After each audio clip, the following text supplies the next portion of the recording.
Pag-aralan natin ang salita ng Diyos sa sermon na may titulong Ang Pag-ibig ng Diyos. Noong unang panahon, may isang pamilya ng mga kuneho. Ang batang kuneho ay lumaki at nasagulang na para makapagsalita ng maayos at naging napakaganda.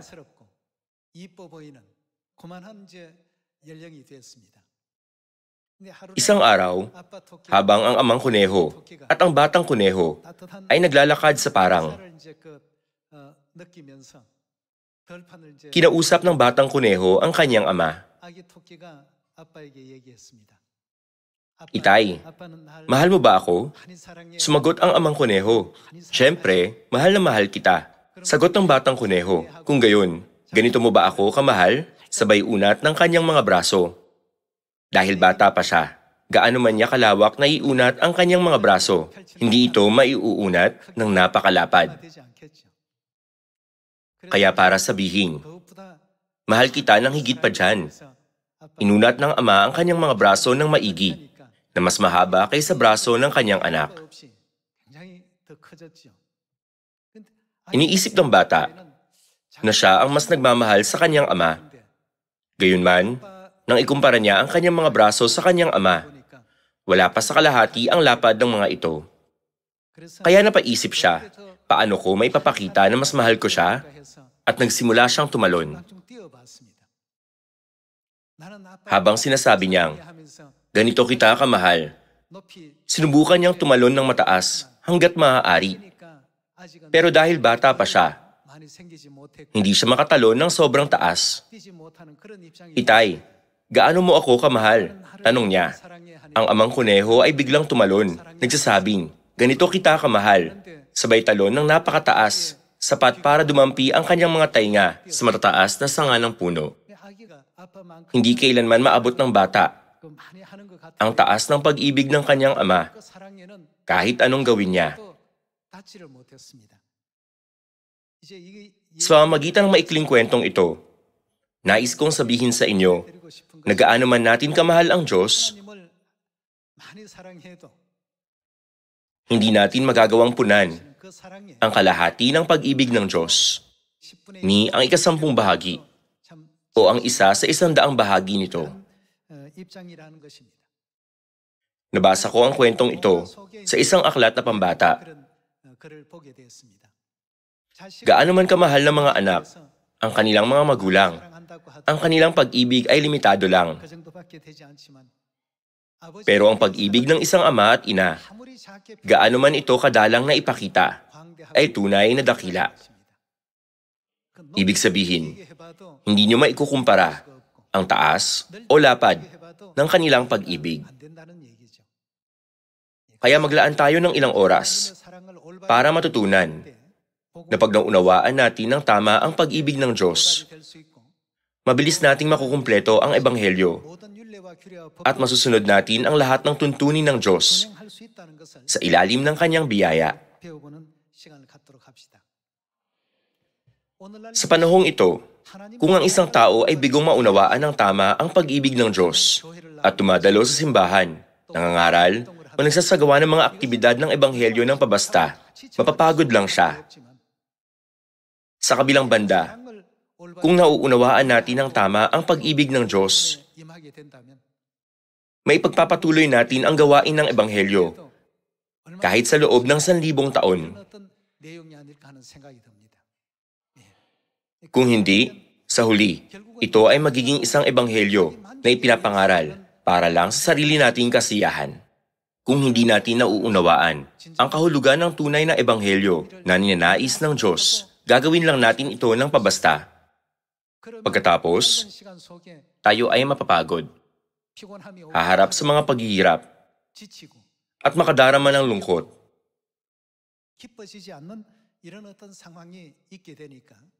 Kaya naman, dapat na patuloy nating matuklasan ang pag-ibig ni na ama at ina sa lahat ng katuruan ng Biblia at tapat na lumakad sa landas ng Ebanghelyo nang may pusong puno ng kagalakan at pagpapasalamat.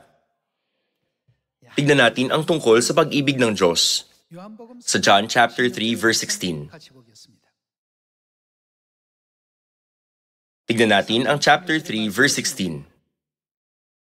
Sapagkat gayon na lamang ang pag-ibig ng Diyos sa sanlibutan, na ibinigay niya ang kanyang tanging anak, upang ang sinumang sa kanya'y sumampalataya, ay huwag mapahamak, kundi magkaroon ng buhay na walang hanggan. Mahal ng Diyos ang sanlibutan, at ang kanyang mga anak na naririto sa lupa. Hindi ba't ito ang dahilan, kaya siya pumarito sa lupa? Bilang ang bugtong na anak, isinasakripisyo ang kanyang katawan, at ibinubuhos ang kanyang mahalagang dugo sa krus, para makatanggap tayo ng kapatawaran ng mga kasalanan at ng kaligtasan.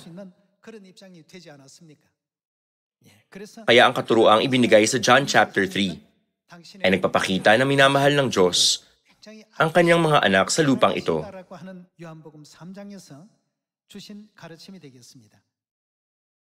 Sa Isaiah chapter 53, detalyado nating alamin kung gaano minamahal ng Diyos ang kanyang mga anak.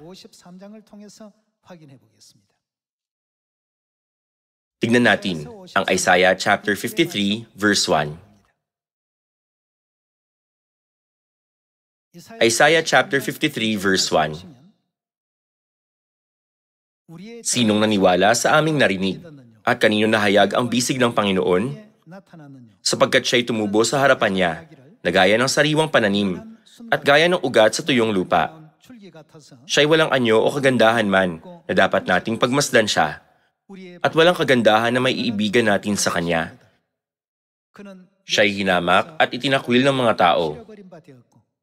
Isang taong nagdurusa at sanay sa kalungkutan, at gaya ng isa na pinagkubilihan ng mukha ng mga tao, siya'y hinamak at hindi natin siya pinahalagahan. Verse 4. Tunay na kanyang pinasan ang ating mga karamdaman at dinala ang ating mga kalungkutan. Gayon may ating itinuring siya na hinampas, sinaktan ng Diyos at pinahirapan. Ngunit siya'y nasugatan dahil sa ating mga pagsuway. Siya'y binugbog dahil sa ating mga kasamaan. Ipinataw sa kanya ang parusa para sa ating kapayapaan. At sa pamamagitan ng kanyang mga latay ay gumaling tayo. Tayong lahat ay gaya ng mga tupang naligaw. Bawat isa sa atin ay lumihis sa kanyang sariling daan at ipinasan sa kanya ng Panginoon ang lahat nating kasamaan. Siya'y inapi at siya'y sinaktan. Gayunmay, hindi niya ibinuka ang kanyang bibig, gaya ng kordero na dinadala sa katayan, at gaya ng tupa na sa harapan ng mga manggugupit sa kanya ay pipi, kaya't hindi niya ibinuka ang kanyang bibig. Sa pamamagitan ng pang-aapi at paghatol ay inilayo siya. At tungkol sa kanyang salinlahi, na itinuring na siya'y itiniwalag sa lupain ng mga buhay, at sinaktan dahil sa pagsalangsang ng aking bayan, at ginawa nila ang kanyang libingan, na kasama ng masasama at kasama ng isang lalaking mayaman sa kanyang kamatayan. Bagaman hindi siya gumawa ng karahasan o walang anumang pandaraya sa kanyang bibig. Gayunmay kinalugdan ng Panginoon na mabugbog siya, kanyang inilagay siya sa pagdaramdam. Kapag gagawin niya ang kanyang kaluluwa bilang handog pang kasalanan, makikita niya ang kanyang supling. Pahahabain niya ang kanyang mga araw, at ang kalooban ng Panginoon ay uunlad sa kanyang kamay. Kanyang makikita ang bunga ng paghihirap ng kanyang kaluluwa at masisiyahan sa pamamagitan ng kanyang kaalaman. Aariing ganap ng matuwid kong lingkod ang marami at papasanin niya ang kanilang mga kasamaan. Kaya't hahatian ko siya ng bahagi na kasama ng dakila at kanyang hahatiin ang samsam na kasama ng malakas sapagkat kanyang ibinuhos ang kanyang kaluluwa sa kamatayan at ibinilang na kasama ng mga lumalabag. Gayon may pinasan niya ang kasalanan ng marami at namagitan para sa mga lumalabag. Dito sa propesiya ni Isaias, makikita natin ang tagpo kung saan ang Diyos ay nasugatan dahil sa ating mga pagsuway at sa ating mga kasamaan. Sa pamamagitan ng propesiya ni Isaias, makikita natin na kapwa pinasan ng Diyos Ama at Diyos Ina ang lahat ng kasalanan ng kanilang mga anak.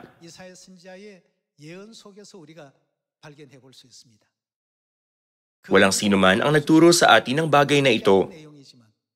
Pero sa ganitong kalagayan, Nagsikap ang Diyos na gabayan at iligtas ang kanyang mga anak. Sinasabi ng Biblia na pinasan ng Diyos ang lahat ng ating kasamaan. Maraming utos sa Biblia. Pero ano ang dakilang utos? Pumunta tayo sa Matthew chapter 22 verse 35. Chapter 22 verse 35. At isa sa kanila, na tagapagtanggol ng kautusan, ay nagtanong sa kanya upang siya'y subukin. Guro, alin ba ang dakilang utos sa kautusan? At sinabi sa kanya, ibigin mo ang Panginoon mong Diyos ng buong puso mo, at ng buong kaluluwa mo, at ng buong pag-iisip mo. Ito ang dakila at unang utos.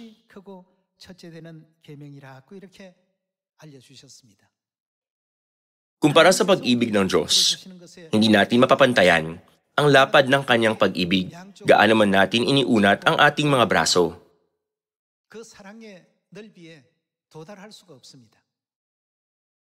Kumpara sa pag-ibig ng Diyos, hindi natin mapapantayan ang taas ng kanyang pag-ibig, gaano man tayo kataas tumalon.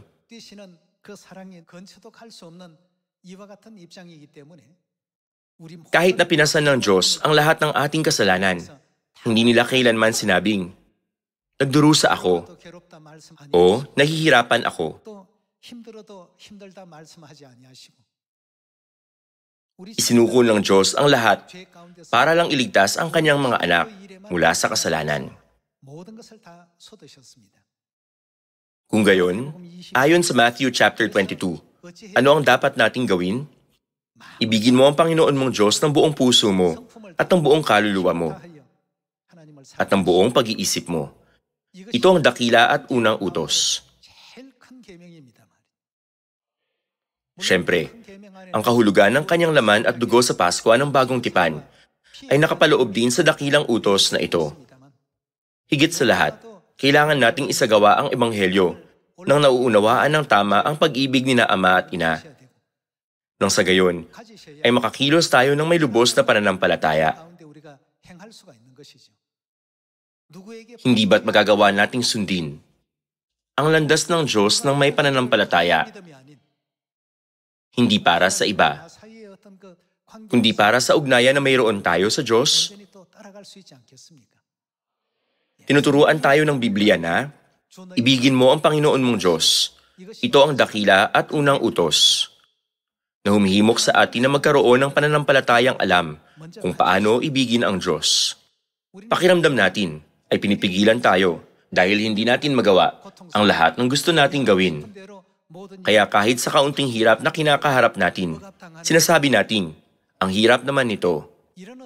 Tila likas na sa tao ang pagkakaroon ng ganitong pag-iisip.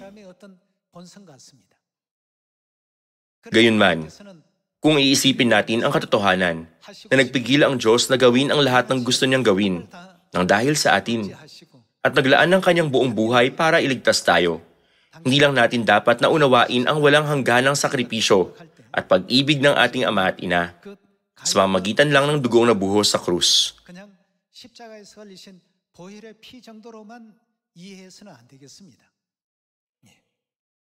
Kailangan nating isipin na buhay tayo ngayon dahil may nagsakripisyo ng labis para sa atin at dahil din dito ay ipinanganak ang bagong tipan. Gaano man natin minamahal sina Ama at Ina ng buong puso, ng buong pag-iisip at ng buong kaluluwa, ang pag-ibig ng Diyos ay mas dakila kaysa sa pag-ibig na mayroon tayo sa Diyos. Hindi natin ito dapat nakalimutan. Hindi ba't pag naunawaan natin ang pag-ibig ng ating mga makalangit na magulang, makakabalik tayo sa ating orihinal na anyo? Sa 1 Corinthians chapter 15, ano ang sinasabing mangyayari sa huling araw? Tayong lahat ay babaguhin sa isang iglap, ang maluwalhating araw, kung kailan ang ating mga mortal na katawan ay mababago sa mga immortal na katawan ay dapat na dumating ng mabilis. At sa lahat ng ito, ang pinakamahalaga ay ang maunawaan ang pag-ibig ng Diyos ng tama. Para makalakad tayo sa landas ni na Ama at Ina, binigyan tayo ng Diyos ng misyong mangaral. Hindi ba? Ang lahat ng banal sa buong mundo ay masipag na nagsasagawa ng gawaing ito. Magkakaiba ang sitwasyon ng lahat ng tao. Ito man ay sa mas kaaya-ayang kapaligiran o sa di gaanong kanais-nais na lugar. Pero personal akong naniniwala na ang mga nangangaral ng ebanghelyo sa medyo mahihirap na lugar ay higit na nakadarama ng pag-ibig ng Diyos.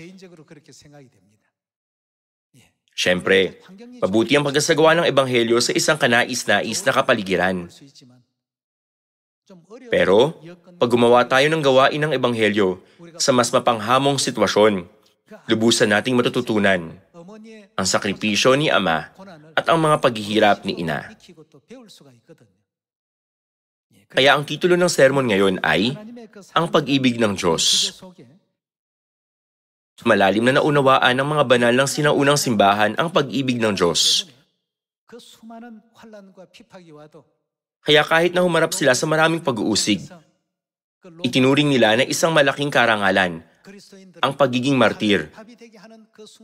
Gaya noong sila ay naging pagkain ng mga leyon sa ampityatro ng Roma. Buksan natin ang Acts chapter 20. Acts chapter 20 verse 22. At ngayon, bilang bihag sa Espiritu, ay patungo ako sa Jerusalem na hindi nalalaman ang mga bagay na mangyayari sa akin doon. Maliban na ang Espiritu Santo ay nagpapatotoo sa akin sa bawat lungsod na sinasabing ang mga tanikala at ang kapighatian ay naghihintay sa akin. Ngunit hindi ko itinuturing ang aking buhay na mahalaga sa aking sarili upang maganap ko lamang ang aking katungkulan at ang ministeryong tinanggap ko sa Panginoong Hesus na magpatotoo sa magandang balita ng biyaya ng Diyos. Nagkaroon ng ganitong uri ng pananampalataya si Apostol Pablo nang lubos niyang naunawaan ang pag-ibig ng Diyos. Kaya nakapagsalita siya na parang isang maliit na bagay lang ang pag-aalay ng kanyang buhay para sa Ebanghelyo. Pumunta tayo sa chapter 21. Tignan natin ang chapter 21, verse 10. Habang naroon kami ng ilang araw, isang propeta na ang pangalan ay Agabo, ang dumating mula sa Judea. Paglapit sa amin, kinuha niya ang sinturon ni Pablo at ginapos niya ang kanyang sariling mga paa at kamay at sinabi, "Ganito ang sinasabi ng Espiritu Santo, ganito gagapusin ng mga Hudyo sa Jerusalem ang lalaking may-ari ng sinturong ito at siya'y kanilang ibibigay sa mga kamay ng mga Hentil." Nang marinig namin ang mga bagay na ito, kami at pati ang mga taga roon ay nakiusap sa kanya na huwag nang umahon patungo sa Jerusalem. Kaya't sumagot si Pablo, "Anong ginagawa ninyo? Nag-iiyakan kayo at dinudurog ang aking puso? Handa ako na hindi lamang gapusin, kundi mamatay rin naman sa Jerusalem dahil sa pangalan ng Panginoong Hesus." Ang kaisipan ni Apostol Pablo at ang pananampalataya ng mga banal ng sinaunang simbahan ay nagpapakita na labis nilang iniibig ang Diyos. Dahil lang sa naniwala sila kay Jesus, humarap sila sa iba't ibang matitinding parusa. Gaya noong ginawa silang mga kandilang tao. Pero hindi nila tinangkang umiwas sa ganitong parusa. Sa halip, sinabi nilang, gaano kadakila ang pag-ibig ng Diyos. Nagkaroon sila ng pagnanais na makasama si Kristo at ng pag-asa para sa kaharian ng Diyos. Ang kanilang pananampalataya ay laging nakasentro sa mga katuroang gaya ng, hindi kayo dapat na mawalan ng pananampalataya kahit na may magtangkang kunin ito mula sa inyo, dahil mapapasa inyo ang walang hanggang kaharian ng langit. Sila ay kinutya, hinagupit, iginapos at ibinilanggo, pinagbabato, nilagari hanggang sa mahati ang katawan nila, pinatay sa tabak, pinahirapan, inusig at pinagmalupitan. Ni isa sa 100 bahagi ng mga bagay na ito ay mangyayari sa atin. Sa panahong ito, binawasan ng Diyos ang antas ng pag-uusig na naranasan ng sinaunang simbahan. Kahit sa may hirap na sitwasyon, nanatiling matatag ang kanilang pananampalataya. Dahil araw-araw nilang inaalala ang pag-ibig ng Diyos. Kaya gaano man katindi ang naranasan nilang pag-uusig at paghihirap, hindi nila kailanman tinalikuran ang kanilang pananampalataya sa Diyos. Tignan natin ang sitwasyon ng sinaunang simbahan. Tignan natin ang Romans chapter 8 verse 35. Romans chapter 8 verse 35. Sino ang makapaghihiwalay sa atin sa pag-ibig ni Kristo? Ang kahirapan ba? O ang kapighatian? O ang pag-uusig? O ang tagutom? O ang kahubaran? O ang panganib? O ang tabak? Gaya ng nasusulat, dahil sa iyo kami pinapatay sa buong araw.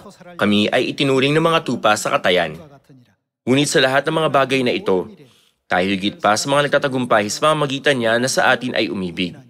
Sapagat ako'y naniniwalang lubos na kahit ang kamatayan man, ni ang buhay, ni ang mga anghel, ni ang mga pinuno, ni ang mga bagay na kasalukuyan, ni ang mga bagay na darating, ni ang mga kapangyarihan, ni ang kataasan, ni ang kalaliman, ni ang alimpamang nilalang, ay hindi makapaghihiwalay sa atin sa pag-ibig ng Diyos na kay Kristo Jesus, na Panginoon natin.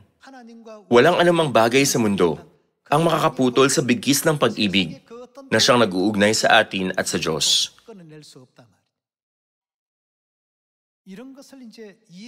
Dahil naunawaan ito ng mga miyembro ng sinaunang simbahan, handa silang lumakad sa hindi komportabling landas ng pananampalataya.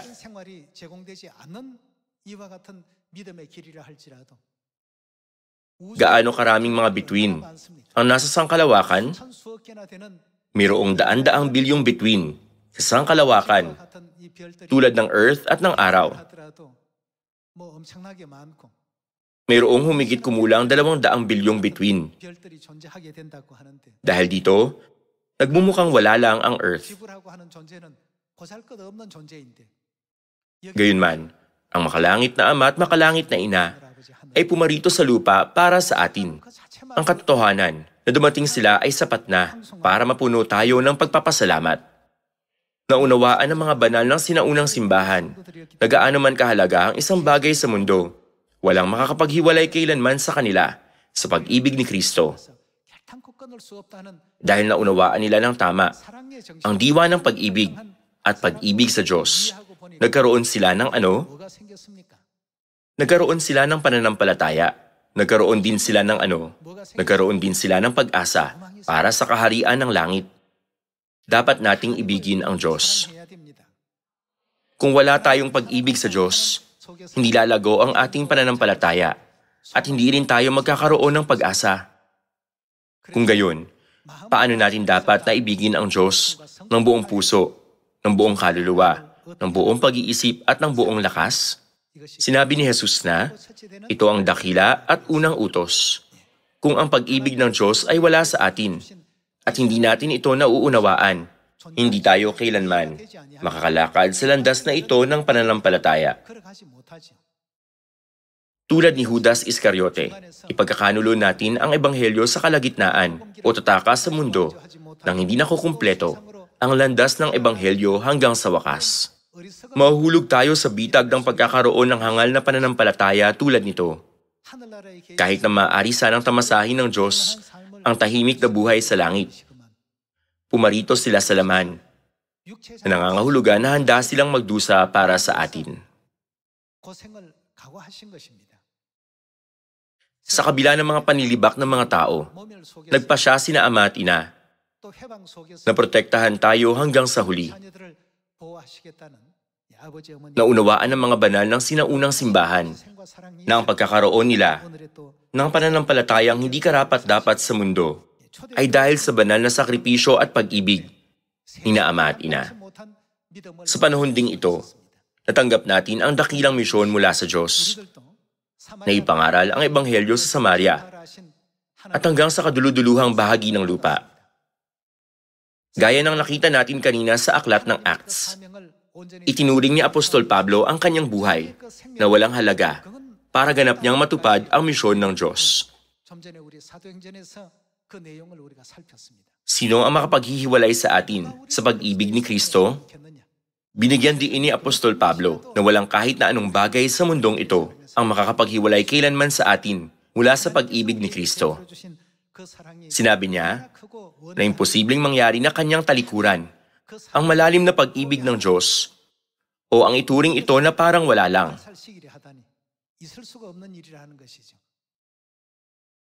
Sa kadahilanang ito, ang mga apostol, mga propeta, at ang lahat ng banal ng sinaunang simbahan ay hindi natakot sa anumang kawalan sa lipunan.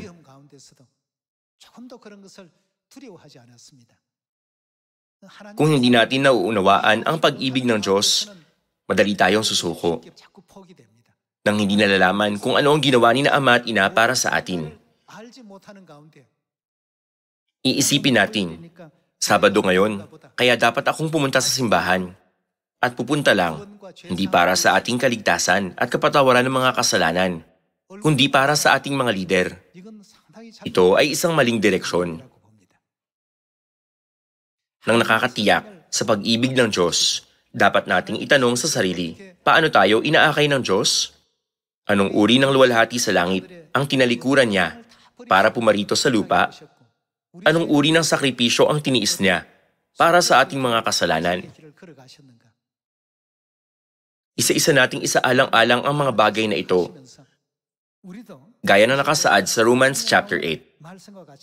Ni ang kataasan, ni ang kalaliman, ni ang alinpamang nilalang, ay hindi makapaghihiwalay sa atin sa pag-ibig ng Diyos na kay Kristo Jesus na Panginoon natin. Ipinangako ng Diyos na aakayin niya tayo pabalik sa ating walang hanggang tahanan sa langit. Kung aalalahanin natin ang pag-ibig ng Diyos, anumang pagsubok o pag-uusig ang dumating sa atin. Hindi ba't nakapaloob sa bagong tipan ang lahat ng katuruang ito? Sa bagong tipan, nakapaloob ang laman at dugo ng sakripisyo ni Kristo na nagpapakita ng pag-ibig ng Diyos. Dahil ang pag-ibig ng Diyos ay nakapaloob sa kanyang laman at dugo sa bagong tipan na nagliligtas sa kanyang mga anak, dapat nating tapat na sundin ang mga tuntunin nito hanggang sa huli.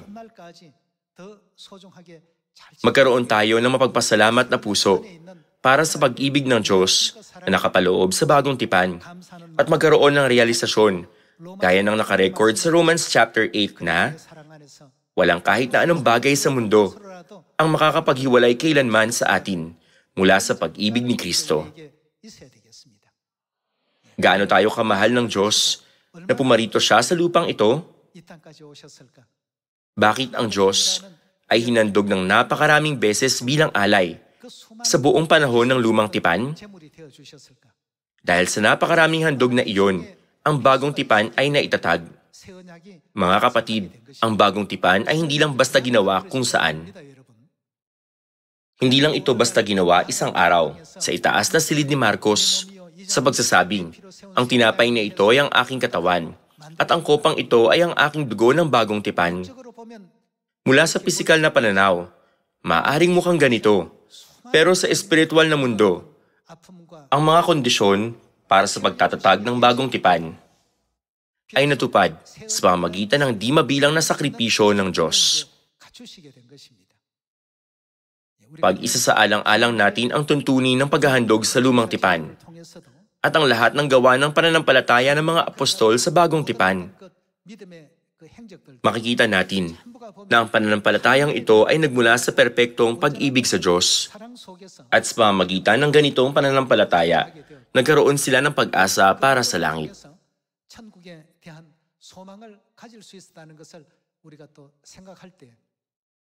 Kaya umaasa ako na sa halip na manlamig ang ating pananampalataya dahil sa paninirang puri sa atin, ito ay lalakas araw-araw sa pamamagitan ng pag-ibig natin sa Diyos. Gaano man kalaki ang ating pag-ibig sa Diyos, ito ay magiging kasing lapad lang ng mga braso ng batang kuneho pag kanya itong inunat. Gaano man kataas ang ating pag-ibig sa Diyos, hindi nito malalampasan ang taas ng pagtalon ng isang batang kuneho.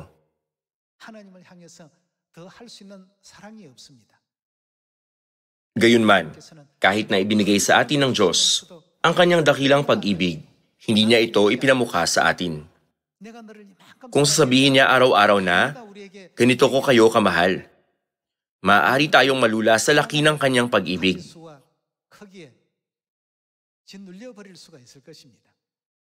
Tahimik tayong iniibig ng Diyos nang hindi nagsasabi ng kahit isang salita. Dapat na patuloy nating alamin ang bagay na ito. Tinatanong ang mga sarili, ano ang magagawa natin para kina Ama at Ina? Paano natin sila mabibigyan ng galak at luwalhati? Dapat nating isaisip ang mga tanong na ito at magsikap na mabagong muli sa maluwalhating anyo na mayroon tayo dati. Sa lahat ng ito, ang pag-ibig ni na Ama at Ina ang pinakamahalaga sa lahat. Pag naunawaan natin ang pag-ibig ni na Ama at Ina, mababago tayo sa ating orihinal na magandang anyo bilang mga anghel. Umaasa na pangungunahan natin ang pagliligtas sa mundo nang may pananampalataya, pag-ibig at pag-asa na 7 beses na mas malakas kaysa ng sa mga banal ng sinaunang simbahan. Tinatapos ko ang sermon ngayong araw. Maraming salamat.